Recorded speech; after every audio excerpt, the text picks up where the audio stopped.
চলো, এর আগের দিন আমরা রাধাকৃষ্ণন কমিশন থেকে কি পয়েন্ট আকারে গুরুত্বপূর্ণ বিষয়গুলো জেনেছিলাম।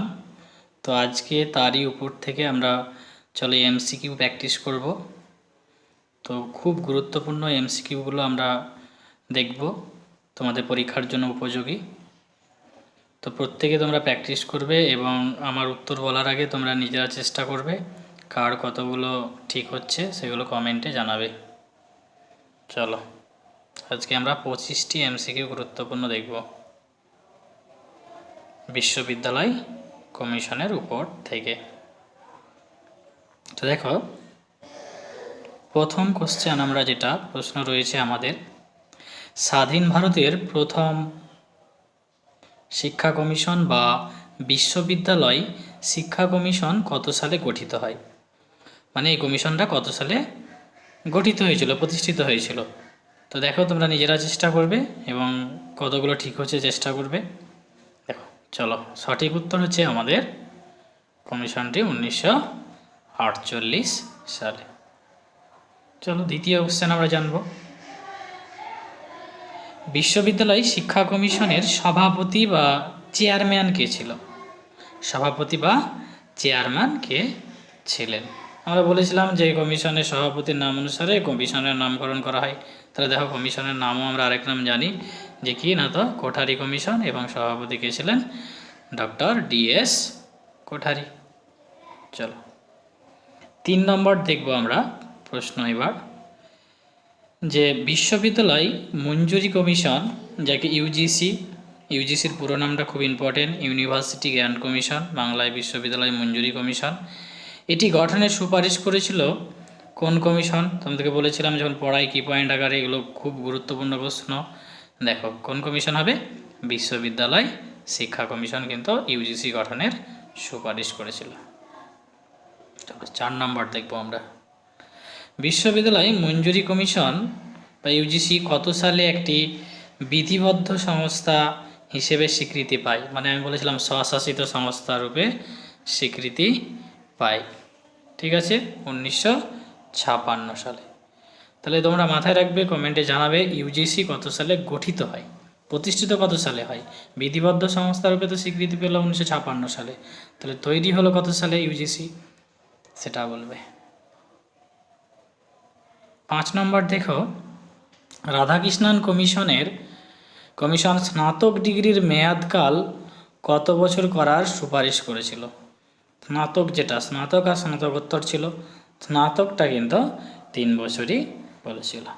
ঠিক আছে, পার্ট 1, পার্ট 2, পার্ট 3, 3টে বছরে 3টে ইয়ার হিসেবে 3 বছর করেছিল। চলো, এরপরে 6 নম্বর দেখব আমরা, রাধাকৃষ্ণন কমিশনের বিশ্ববিদ্যালয়ের প্রতি শিক্ষাবর্ষে মোট কর্মদিবস কমপক্ষে কত হওয়া উচিত? মানে হচ্ছে, রাধাকৃষ্ণন কমিশন সুপারিশ করেছিল বিশ্ববিদ্যালয়গুলো বছরে কতদিন ক্লাস হবে, কর্মদিবস। আমরা পড়েছিলাম, দেখো অপশানে আছে 150 দিন, বি অপশান দেখো 200 দিন, 180 দিন আর 240 দিন। সঠিক উত্তর 180 দিন। এভাবে প্রত্যেকটা অপশান দেখবে, নিয়ে দেখবে ভেবেচিন্তে তোমরা কি পয়েন্টগুলো আমরা করেছিলাম আগের দিন, সেখানে এগুলো সব করানো হয়েছে।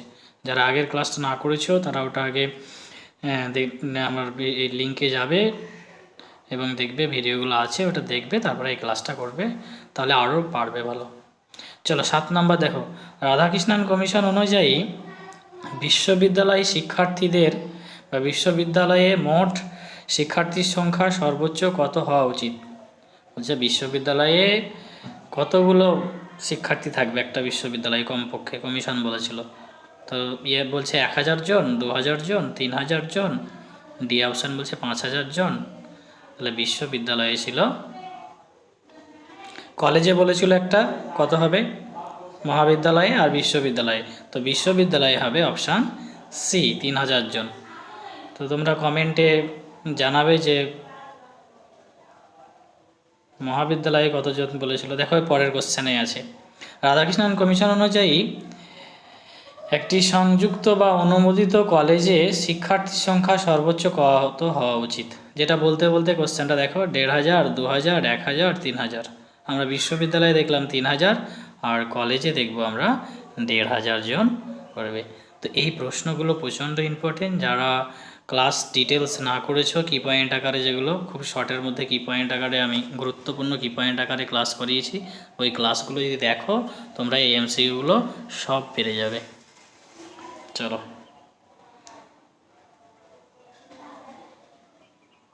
আমরা এবার 9 নম্বর প্রশ্ন দেখব।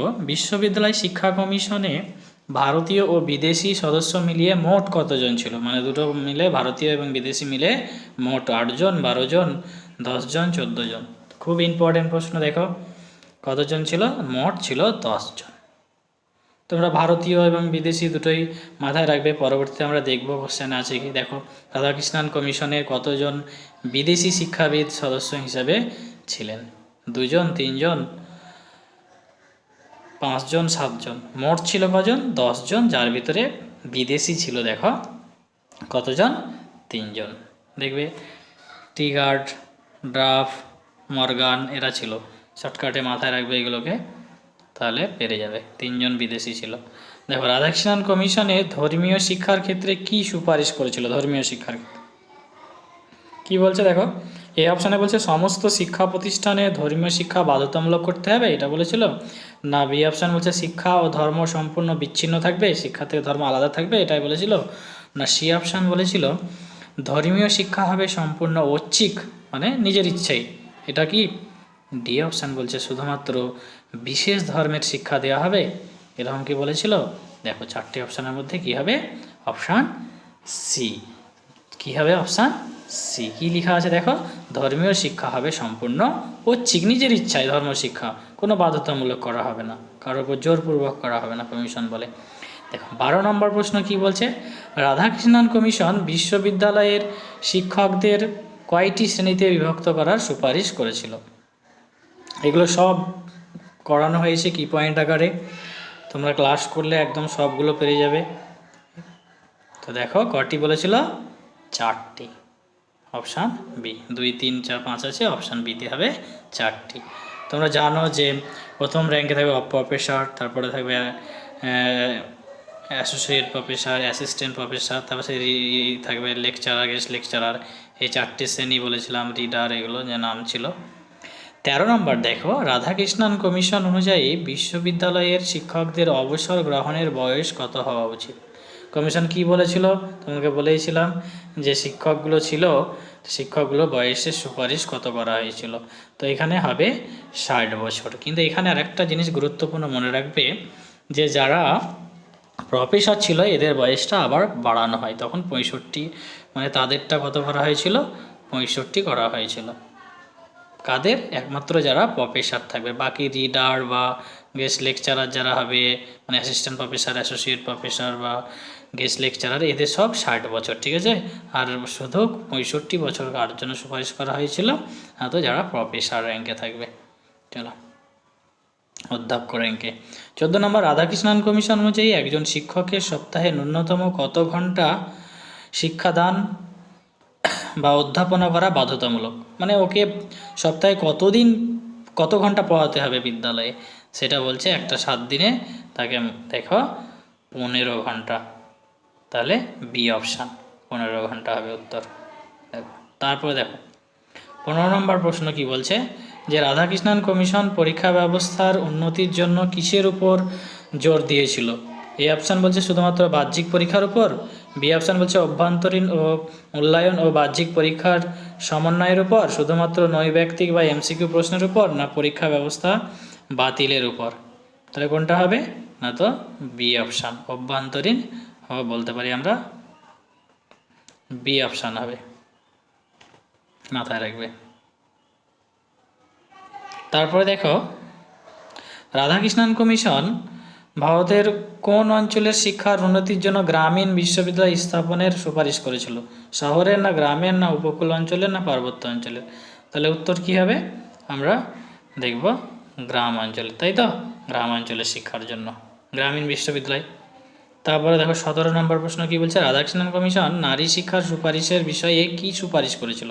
নারী শিক্ষার প্রসারের জন্য মানে বাড়ানোর জন্য, নারী শিক্ষাকে উন্নতি করার জন্য বলছে নারীদের জন্য পুরুষদের থেকে আলাদা পাঠ্যক্রম করতে হবে, এটা বলেছিল না বি বলছে পুরুষ ও নারীদের জন্য শিক্ষায় সমান সুযোগ করতে হবে, না নারীদের শুধুমাত্র গৃহস্থ বিজ্ঞানের শিক্ষা দিতে হবে, ডি অপশান বলছে নারীদের উচ্চ শিক্ষার কোনো প্রয়োজন নেই, এটা কি বলেছিল না উন্নতির জন্য, তাহলে বলছে নারী ও পুরুষদের জন্য শিক্ষার সমান সুযোগ মানে থাকতে হবে, সমান সুযোগ যেটা এটা বলেছিল। দেখো 18 নম্বর দেখো, বিশ্ববিদ্যালয় শিক্ষা কমিশন অনুযায়ী উচ্চশিক্ষার অন্যতম প্রধান লক্ষ্য কী হওয়া উচিত ছিল বলেছিল? হওয়া উচিত বলছে শুধুমাত্র বৃত্তির দক্ষতা করা অর্জন, বৃত্তি, না গণতান্ত্রিক মূল্যবোধ ও নেতৃত্বের বিকাশ, না শুধুমাত্র বৈজ্ঞানিক আবিষ্কার, না রাজনৈতিক সচেতনতা ও বৃদ্ধি। এটা কি হবে? অপশান বি হবে, গণতান্ত্রিক মূল্যবোধ ও নেতৃত্বের বিকাশ। তারপরে দেখো 19 নম্বর, রাধাকৃষ্ণন কমিশন শিক্ষাকে কোন তালিকায় অন্তর্ভুক্ত করার সুপারিশ করেছিল? দেখো রাজ্য তালিকা, কেন্দ্র তালিকা, যুগ্ম তালিকা, অবশিষ্ট তালিকা, কী হবে তাহলে? এটা হবে না তো যুগ্ম তালিকা, শিক্ষাকে রাজ্য এবং কেন্দ্র দুটো মিলে যুগ্ম তালিকা। বর্তমান আমাদের সংবিধানে এটাও রয়েছে যে শিক্ষা হচ্ছে একটি যুগ্ম তালিকাভুক্ত, এই কোশ্চেনটাও ইম্পর্টেন্ট। 20 নম্বর প্রশ্ন দেখো, পেশাভিত্তিক শিক্ষা যেটা প্রফেশনাল এডুকেশন প্রসারের জন্য রাধাকৃষ্ণন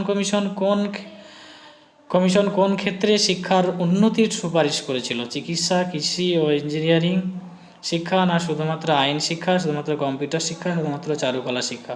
তাহলে এটা কী হবে? অপশান এ হবে, চিকিৎসা, কৃষি ও ইঞ্জিনিয়ারিং। 21 নম্বর, রাধাকৃষ্ণন কমিশন বিশ্ববিদ্যালয়ের ক্ষেত্রে কোনটিকে শিক্ষার কেন্দ্রবিন্দু বলে বর্ণনা করেছিলেন? লাইব্রেরি, না ল্যাবরেটরি, না ক্লাসরুম, না অ্যাডমিনিস্ট্রেটিভ বিল্ডিংকে? এটা হবে উত্তর দেখো লাইব্রেরিকে, গ্রন্থাগার যেটা, এটাকেই বলছিল কেন্দ্রবিন্দু। তারপরে দেখো 22, রাধাকৃষ্ণন কমিশন কোন ক্ষেত্রে স্নাতকোত্তর স্তরে বিশেষ গুরুত্ব প্রদানের সুপারিশ করেছিলেন? শুধুমাত্র তাত্ত্বিক জ্ঞানের উপর, না গবেষণা ও নতুন জ্ঞান সৃষ্টির উপর, রাজনৈতিক বিতর্কের উপর, না সামরিক শিক্ষার উপর? এটা সঠিক উত্তর হবে দেখো অপশান বি, গবেষণা ও নতুন জ্ঞান সৃষ্টির উপর। তাহলে প্রশ্নগুলো গুরুত্বপূর্ণ, তোমরা দেখবে ভালোভাবে, যেগুলো না পারবে সেগুলো খাতায় তুলে নেবে, অন্যগুলোও ইম্পর্টেন্টগুলো তুলে নেবে। দেখো মেধাবী অথচ দরিদ্র শিক্ষার্থীদের শিক্ষা গ্রহণের জন্য রাধাকৃষ্ণন কমিশন কি সুপারিশ করেছিল? তাদের জন্য আলাদা বিশ্ববিদ্যালয় তৈরি, না উচ্চশিক্ষায় সীমাবদ্ধ ধনীদের জন্য সীমাবদ্ধ রাখতে, না বৃত্তি মানে স্কলারশিপ ও ঋণ প্রদানের ব্যবস্থা, আর তাদের জন্য শুধু প্রাথমিক স্তরে শিক্ষা দিতে হবে? না, তাদের জন্য তাহলে কী করতে হবে? স্কলারশিপ এবং ঋণ প্রদানের ব্যবস্থা করতে হবে, মেধাবী এবং যারা আর্থিক দিক থেকে পিছিয়ে। 24 নম্বর দেখো, বিশ্ববিদ্যালয়গুলোর কাজের স্বাধীনতার জন্য রাধাকৃষ্ণন কমিশন কিসের সুপারিশ করেছিল? স্বাধীনতার জন্য বলছে বিশ্ববিদ্যালয় সম্পূর্ণ সরকারি নিয়ন্ত্রণে থাকবে, বিশ্ববিদ্যালয় সম্পূর্ণ স্বায়ত্তশাসন ও স্বাধীনতা থাকবে, বিশ্ববিদ্যালয়ের রাজনৈতিক দলের নিয়ন্ত্রণে থাকবে, না বেসরকারি সংস্থার নিয়ন্ত্রণে থাকবে? তাহলে ওদের স্বাধীনতার জন্য, বিশ্ববিদ্যালয়ের স্বাধীনতার জন্য অবশ্যই স্বায়ত্তশাসন এবং স্বাধীনতা পূর্ণ স্বায়ত্তশাসন ও স্বাধীনতা প্রয়োজন, এটা বি অপশান। লাস্ট প্রশ্ন দেখো আজকের, যেটা আমাদের কি বলেছে দেখো, বিশ্ববিদ্যালয় শিক্ষা কমিশন যেটা কত পৃষ্ঠা ছিল কমিশনে, মানে এটা প্রতিবেদনের হবে, হ্যাঁ প্রতিবেদনের কতগুলি পৃষ্ঠা ছিল রিপোর্টের, প্রতিবেদনের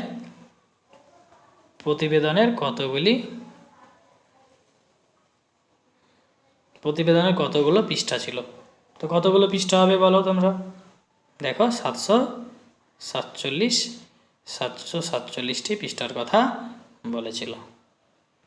এগুলো তাহলে গুরুত্বপূর্ণ, আমরা 25খানা দেখলাম আজকে, এখান থেকেই থাক। সকলকে ধন্যবাদ, প্রত্যেকে প্র্যাকটিস করবে এবং ভিডিওটি শেয়ার করবে, ভালো লাগলে লাইক করবে এবং সাবস্ক্রাইব করে দেবে। তোমাদের প্রতিনিয়ত এরকম এমসিকিউ প্রশ্ন উত্তর চলে আসবে, আমি ক্লাস আনব এবং অধ্যায়ভিত্তিক যে কি পয়েন্ট আকারে গুরুত্বপূর্ণ সেগুলো নিয়ে আসব। ওকে।